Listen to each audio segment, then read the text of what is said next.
Hello and welcome to Learning Music with Pat. I decided to make something and I don't know if it's going to be helpful or not, but I want to show it to you.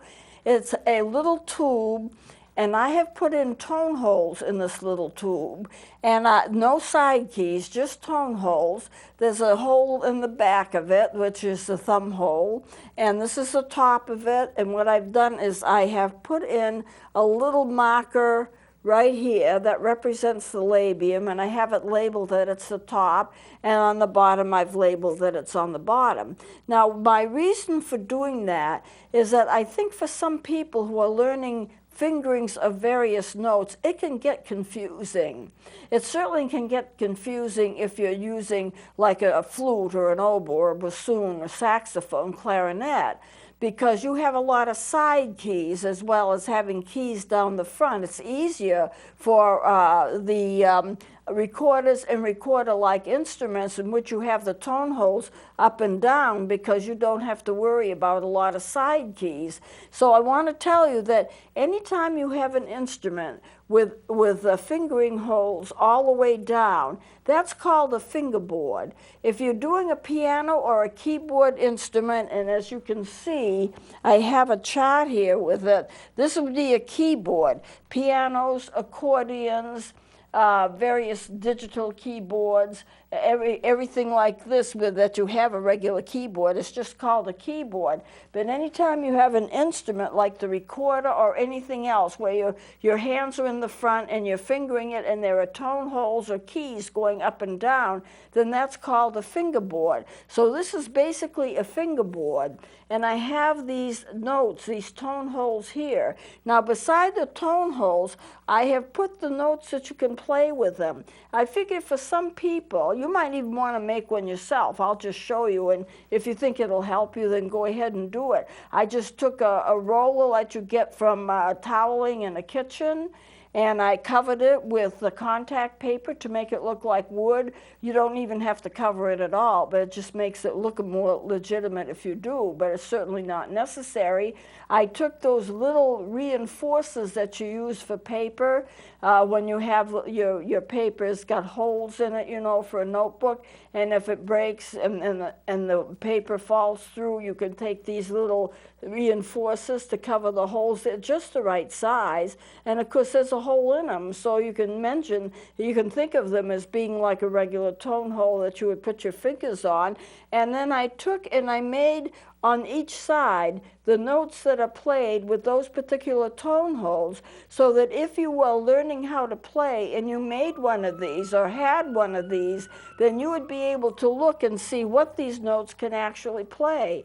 So I'm going to pretend it's an instrument. The thumb hole is in the back. It's one of those reinforcers. And I did mention also in this, left hand goes on top, right hand goes on the bottom. So I put my left hand on top and I cover the three holes on top, and what do I get? On the side, I get all listed, all of the notes that it plays. So here's your B, here's your A, here's your G, and I have it listed B, A, G. But that's not the only thing that's played. If you lift these two fingers and keep this one down, that's the fingering for the C. So I have the C there. If you lift your thumb up and don't use it, and so you have the C fingering down and nothing else down, then you get a G. So it's a handy way of checking yourself. B, A, G, or C, or D. Look, ma, no thumb. And so you have all of those notes that you can play with the top of it, but it's all marked out for you. Because the left hand goes on top, I had to make sure that I put the markings of the keys in a way that it wouldn't be covered up. But your right hand goes on the bottom. So here I put my F, E, D, and C. I have to look at this, C, and on the other side, I have all of the listing of what the notes are. Okay, so this is going to be an F. You're going to have all of these covered. This will be the F. and then you have all of those covered, and you bring one more down. That's going to be your E. Then you're going to have your D, and then the one to the side on the bottom is your C. Well, the instruments are kind of built that way because you're not going to stretch that little finger to be in line with the 3 fingers that you have down here unless you get an awfully long little finger. So there it is. And so let me go over that once again. B, A, G. But you can do the C, or you can do the D right here from the back. And then on the other side, right hand down, F, E, D, and then put that little finger down, and you've got the C. You've got the whole octave. Now, of course, you can't play it. It doesn't make any sound.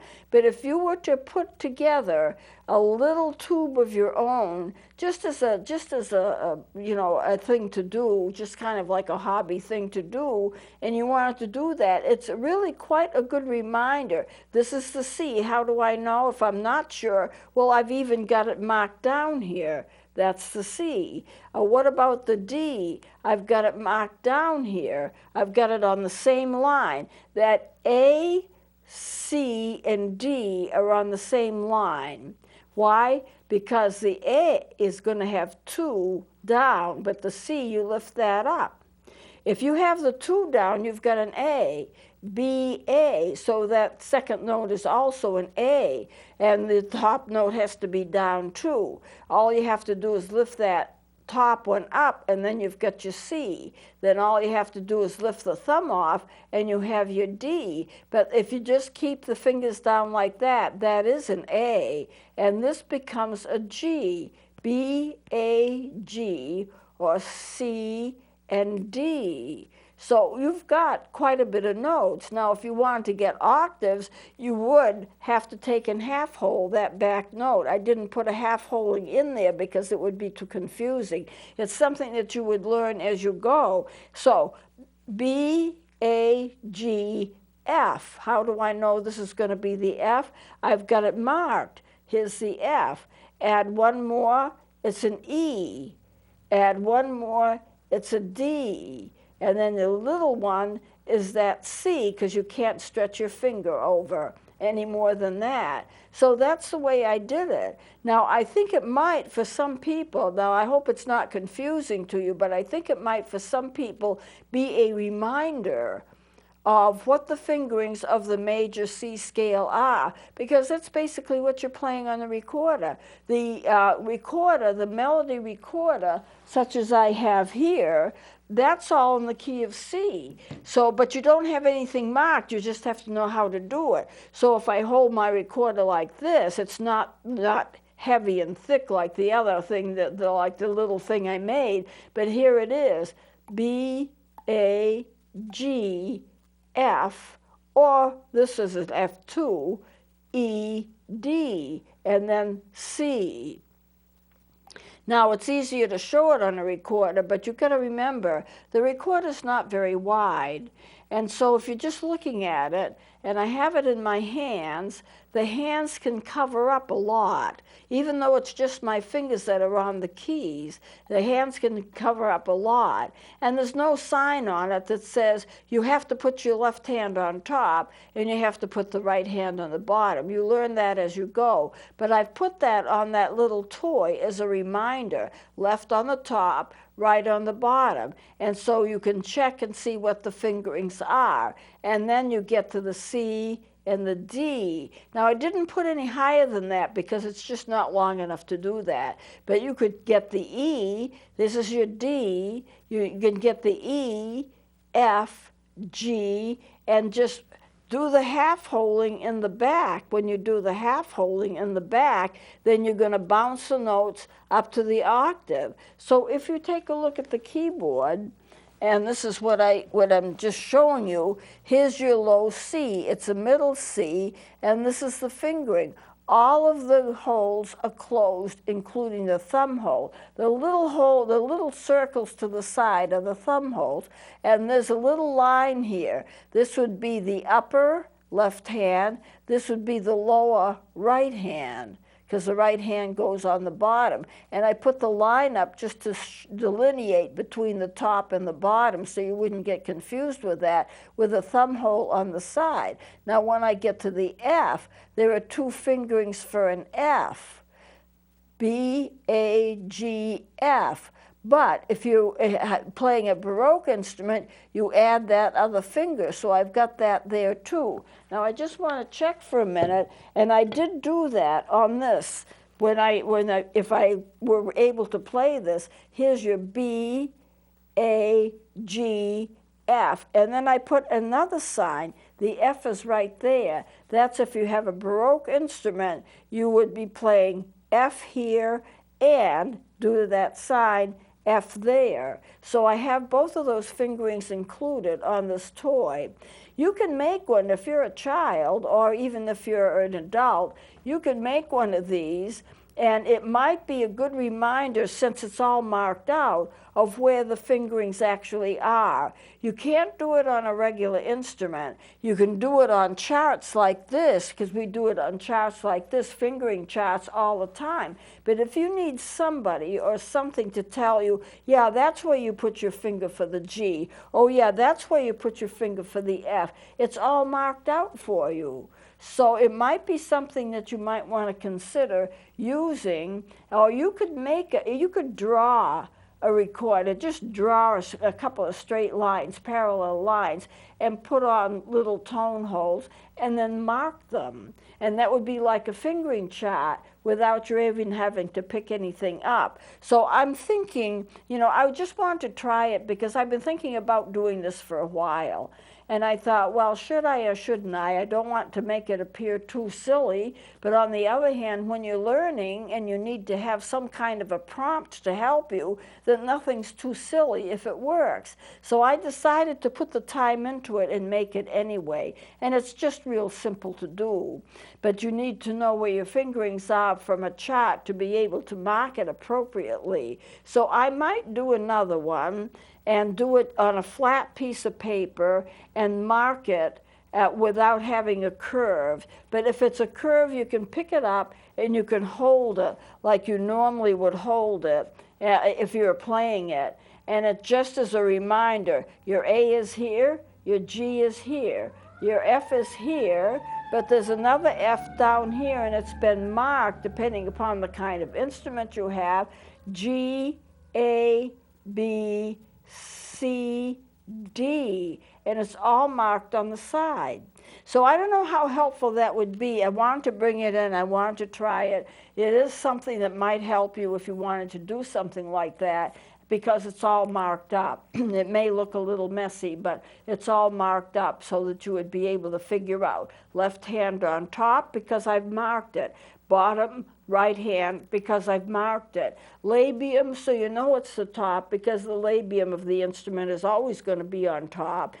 And this would be the bell if I wanted to draw one out, and I didn't. There wasn't any purpose to it. And this would be the mouthpiece area up here, right above the labium. So it's just something for you to think about, something that might help, and I'm not sure whether it'll help or not. So taking the instrument, I want to go through something here. I was thinking about this. I talked about a few minutes ago keyboards and fingerboards and the difference. So here is an accordion. This is going to be your keyboard, but you know the accordion. It has a bunch of little buttons in the back, on the side, and you press them and you get chords with it. My mother was a good accordionist, and she had a real heavy accordion. This would be a fingerboard. So the accordion is going to have both a fingerboard and it's going to have a keyboard. These are the woodwinds non-reeded instruments, and I've shown you some of them. Penny whistle, sassoon, recorder. This is a regular, an instrument that is recorder-like. You've got the tonet. You have a smaller penny flute. You have the song flute. This is another kind of straight flute. I think it's a Shaw's. This is a flutophone. I have mixed in here various melody instruments that do not have any kind of reed to them. But they're very similar in the way that they play, because their mouthpieces, as you can see, if you're going to compare them, are really quite similar. And I went through a lot of the mouthpieces on the last segment so you could see them. And here's another drawing that I did. Here's the sasuto, penny whistle, recorder, tonette, song flute, flutophone, and one of the melody flutes. And you can see how close the mouthpieces are, very, very similar. And they're all non-reeded instruments, and they all play about the same. But all of these tone holes and all of these instruments I consider to be fingerboards. So they're not keyboards, they're fingerboards. Now let me turn this. Now this is a saxophone, and what I want to tell you about these instruments I'm showing you, they have a lot of what's called side keys. The main keys are here, where you have these little pieces of ivory. That's where your hands go, and that's a fingerboard. But you have the side keys. Right here's a side key. Up here you have a side key. That's the octave mechanism right there on top. This would be like a side key down here. So the side keys are keys that are on the side of the instrument, on either side of the fingerboard, and they're called side keys. And they're important because you get a lot of your notes from your side keys. This is a clarinet. This is the fingerboard of the clarinet. But all of these keys here on the side, I don't know if you can pick them up. I guess you can. All of these keys here, they're all side keys. And when we teach people to play, we label them as such. Here's a side key, and you press this side key to get this note. They're important because to get the notes, you have to use the side keys as well as the regular keys. And you notice that all the tone holes here are open. Most clarinets, the tone holes are open, and you have to cover the holes very, very carefully and get them completely covered, or you squeak. You know, it's just as the same as recorder would be, except it's a much more difficult instrument to play. And here would be the mouthpiece, this would be the ligature, and there would be a reed attached. This would be the barrel of the instrument, the upper body, the lower body, and the bell. So instruments are divided up into sections, and all of these sections are labeled. Let me continue here. Looking at this side, this is an alto clarinet. I wished I had one, they're beautiful. But here you have the bell, there's a flaring of the end of it. That's going to be the bell. This is going to be the neck piece. This is going to be the mouthpiece. All of these keys here are going to be side keys. And then when you get the side keys, then the keys in the front is going to be your basic fingerboard. So it gets to be a little complicated. And when I'm teaching like a recorder, well, the recorder is simple because you don't have those side keys, but you do have them on the other instruments. Here are 3 clarinets. Clarinet, by the way, is one of my main instruments. I've had a lot of training on clarinet, and I do love it. This is going to be the B-flat clarinet, although the A clarinet looks exactly the same, except it's a little longer, and I have one of those too, but you wouldn't be able to tell from the picture. This is the bell. This is the bell. All of these keys here are going to be the fingerboard. So this is the alto clarinet, this is the bass clarinet, this is going to be the neck piece, and you can see it goes down and kind of dips down like the tenor saxes do, and this is the alto, and it just curves, but it doesn't dip down like the saxophones do. The alto saxophone looks a little like this.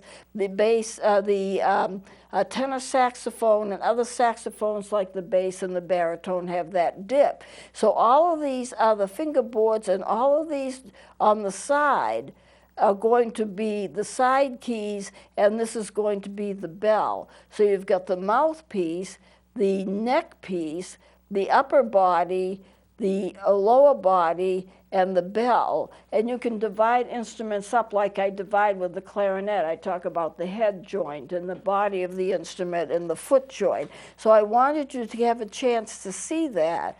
I have some other pictures here. I don't know how much time I have. I don't really have a whole lot of time, so I don't know how much else I can show you. Here's another. I will show you this, though, and we'll close with this. This is the C major scale. And the C major scale, I have it on 2 pages. And I do it because I wanted to have spaces between the notes to make it much easier to see. So you have low C or the middle C as it appears on the staff, and the fingering, C, D, E, F, G, A, B, C, and then I took it up to a D because I didn't think I'd be teaching the higher notes quite this early. And then I start with a D here and bring it back down to the low C. And every note, you see it on the staff and you see it with the fingerings on it. So there's a lot of different ways to learn how you finger instruments, but I think that you choose what's best for you and what makes it easiest for you. So I kind of have run out of time, so I'm going to close it here. We'll be doing something else next time. Please join me then.